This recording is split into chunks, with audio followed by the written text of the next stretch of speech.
hey, remember like in kindergarten, like, you know, teacher like give you like a little gold star for you behaving well and like doing your tasks and not causing disruption. And then as soon as you do something bad, you know what I'm saying, they take it away from you, put you in timeout, whatever. All right, so listen, let me give you the adult equivalent. That's your credit score. The credit score is pretty much for lenders, it's a picture of how creditworthy are you, your creditworthiness. So Coffgotgame got some game for you. I'm gonna show you, tell you, educate you, inform you, how you wanna put it. I'm not a lawyer, not a financial advisor. I'm just giving game out about this credit. Coffgotgame. So before we even get into it, you know, be sure to like, subscribe, share it with somebody, hit the post, bell for notifications, all that stuff. Coffgotgame got some game for you, right? And we talking about your credit score and how to build a perfect credit score and how to get there. Credit score ranges from 300 to 850. So I know somebody out there watching that video right now got them a 450 right now. They like, man, you know what I'm saying? At least I ain't at 300. Hey, at least you're in that 300, you know what I'm saying? But you got some ways to get the 850, and that should be what everybody's striving for. Now, you know, full disclosure, 850 credit score, that takes time to get there. You know, there's different tiers of credit. One of the hardest things I can give you game, we can repair credit, you know. First of all, let me do a little sidebar real quick. I am the owner of Jason Loan Enterprises. We offer credit counseling services, and we would love to have you as a client. Please visit us at jasonloanllc.com. Inquire everything about the service we provide. We offer credit counseling, help repair credit, help you build it. So anyways, 21 years old, one of the hardest parts about your credit profile to influence is your credit age. Now you can add like authorized user accounts, we're gonna get into that later on, but that age is really calculated based on the primary accounts you have and the age of those. A lot of people have like student loans in their accounts. And for me, my student loan was my best performing credit account, and I didn't even know it.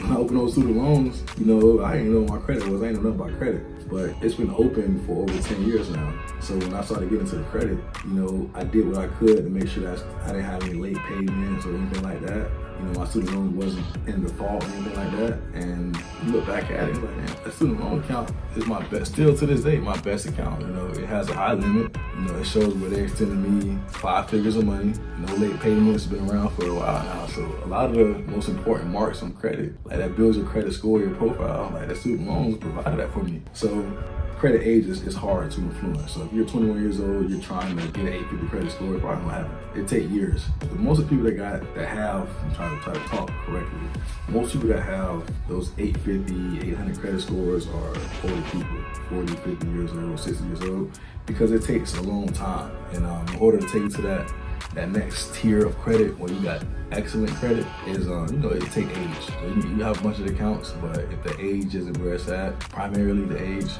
then your average age is over 10 years, then you probably not gonna have an 850 credit score. But that's cool though, because it's levels to it, why? What Meek said, it's levels to it, right? So excellent credit is considered from 800 to 850.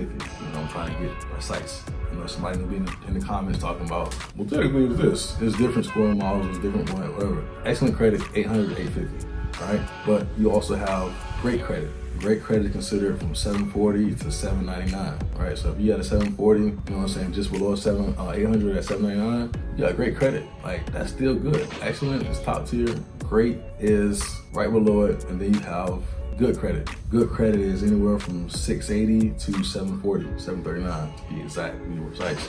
And fair credit is from 580 to 669, whatever you want to put it, is on fair credit, where it's just like, you know, you might still get approved for stuff, so some stuff here and there if the lender is desperate, but you know, that's fair credit. And then downright bad, terrible credit is where I was a few years ago. When I started repairing my credit, I was at 535. Embarrassing. I didn't even want to talk about it. Anybody who even talked credit to me, I used to just be like, change the subject. I don't want to talk about it. But you know, if you're there, if you're that person, you know, you're in the 500s, the 400s, you know, even the low 600s, it's not nothing to be embarrassed about, you know? Tap in with your boy, Coffgotgame. I'm here to give you credit literacy. I'm here to break down the basics so you understand it, because I was where you was at. You know, I was trying to find people to help me, and there's a lot of fluff information out there. And then there's a lot of people trying to sell you dreams and get you to buy stuff when it comes to credit, right? Get into the game about actually what it means to be on different tiers of credit, right? So if you have excellent credit, you know, you're gonna get the best of the best when it comes to interest rates. So once again, going back to one of our previous videos, credit is the ability to borrow and pay back. right? So when you submit an application for credit, a lender looks at your credit score and profile, and that determines your interest rate. Right, so people not letting you borrow money for free. It's always something, there's a catch to it, right? Like with a credit card, they may give you like 0% interest for a few months, year, but eventually that APR is gonna kick in and they're gonna start charging you for using that money. Today we're just talking about how to get the perfect credit score and what it is and really what that means for you, right? So people with top tier excellent credit, 800 to 850, those are the people who are going to get the lowest possible interest rate. So the bank sees you as very low risk. They want you to use their money to do whatever you do with it, use it in a good way or a bad way. And they know you're going to be the best possible candidate to pay that money back. So they're not worried about losing that money. They're going to actually make money with you. The banks stay open because they got to make money some way. They charge late fees, they charge overdraft fees, and then when it comes to their credit products, they got late fees, interest, loan servicing fees, or whatever like that. We'll get into that. I'm gonna give you all the games. So make sure if I graze past something and you're like, man, I want to know more about that, leave in the comments. DM me, whatever, like offer free Zoom classes every month where I cover a topic and I explain it from A to Z on top of the YouTube videos I do. Excellent credit, you get the best interest rate, you get the best, the best deal when it comes to borrow money. How to attain excellent credit score. Like I said at the beginning, man, like you want to try to be perfect with your credit. Perfect credit score is 850. It takes time to get there. There's gonna be factors, and I'll get into another video. It's a whole different, it's a lot. I gotta break down piece by piece. But getting a perfect spread, it's not impossible. It's pretty difficult because you have to be patient. But if you want to get a perfect credit score, you have to start breaking your credit down in pieces and then just capitalizing on each different aspect to what's gonna make up that perfect score. And one of the things that I want to leave you with is a big one, man. And if you watch a lot of my videos, I'm always talking credit cards because that's a pain point for me. I had a credit card. I'll give you a quick little story. It's game, it's free game. I got a $20,000 card. I fixed my credit, right? So I started at 535, and then I get to like 680, and I had needed Federal, built like a nice rapport with them, built a nice relationship with them, and I had like a $25 credit card they gave me. And so one of my boys put me in this card. I said, hey, he was like, I want to say like 10,000. So I was like, man, I'm gonna let it sit for a few months. My credit 680. We good. I was watching videos. He was giving me a game on how to get high limit credit cards. I was like, man, I'm gonna let it sit for a few months. After that AU started reporting, I was managing my credit card for like a year, and I was like, man, my next credit goal is to get a high limit credit card, right? So I follow all the steps, and I'm gonna give you a game how to get high limit credit cards in another video. But long story short, I applied for the Federal credit card. My second one, they gave me 20,000. I was lit. I was turned, right? And I immediately went to the jeweler and bought some jewelry. Not this right here, but I think I bought some earrings. I love jewelry. That's my downfall. So credit cards are dangerous because you got this false sense that you got money, but you don't.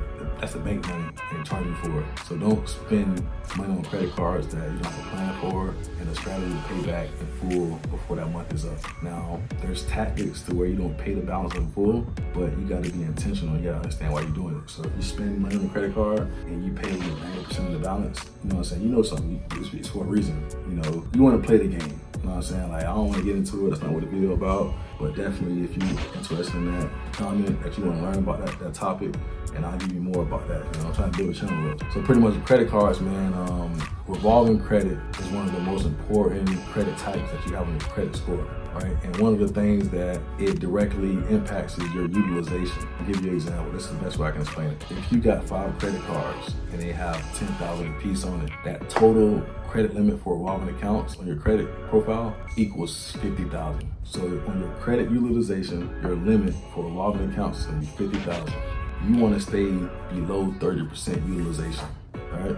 Now, under 30% keeps you from being negatively impacting your credit score. So you want to have a total utilization under 15,000. Remember, your total limit between all your revolving accounts is 50,000. So when they generate your credit score, you get points toward utilization. If you're at 30% or under, then your credit score, is deadlocked. So if you got good credit, as long as you're under 30%, you're not gonna get negatively impacted by that utilization. Now, if the utilization is over that, you're gonna start seeing the credit score drop because you're starting to get high utilization. And then what comes with that is the bank, the institution that's giving you that credit, they might be like, at first they're gonna be like, oh yeah, we're rocking with you, we're making money off that. But slowly start going up and you're not paying that balance down, then you might be at risk of getting those limits, lower. And our goal is to increase those limits as we go over time.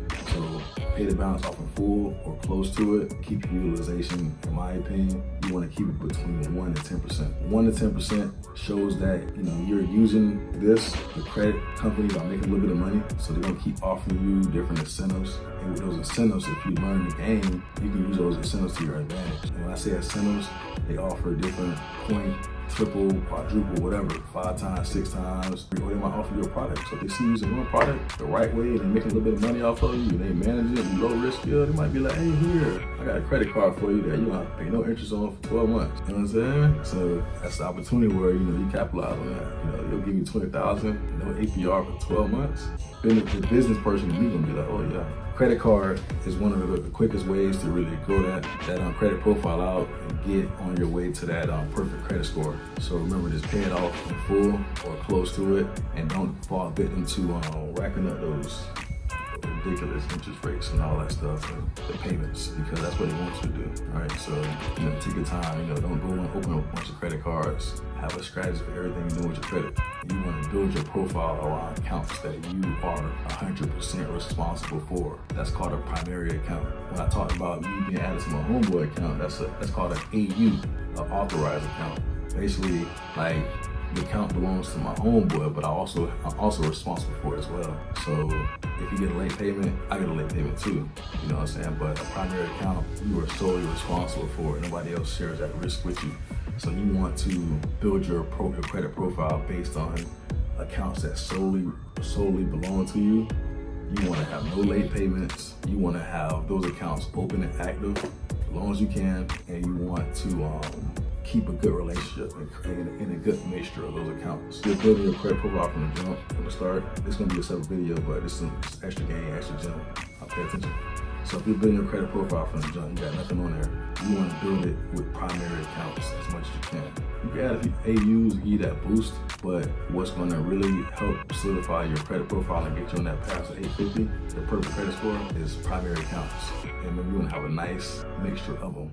We talked about different credit types before. Revolving accounts, credit cards, lines of credit. You want to have some installment, short-term and long-term installments, and 3 or 4 credit cards, short-term personal loan, auto loan, or a mortgage of some sort. You want to build it with a mixture of all credit type, and you want to just manage it as close as possible to keep within all the parameters.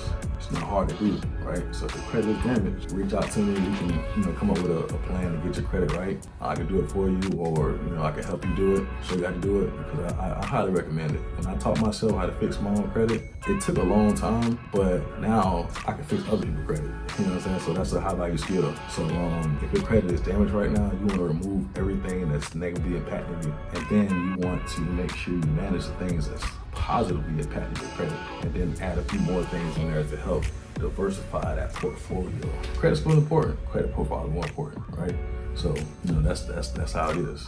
I kind of told you about it already, man. Another tip I can leave with you is when you start getting credit cards and you building your profile, especially with revolving lines of credit, and you managing it right, paying on time, paying more than the minimum payment, leaving a low balance, like you doing all the right things I'm telling you to do, you want to ask for higher limits. So sometimes these lenders will give you, like, my first card was $2,500. My next one was $20,000. But I applied for, like, my card after that, they gave me $10,000. And I was like, man, I thought, from my own lack of knowledge, I thought once they gave me $20,000, everybody else would give me $20,000. It don't work like that.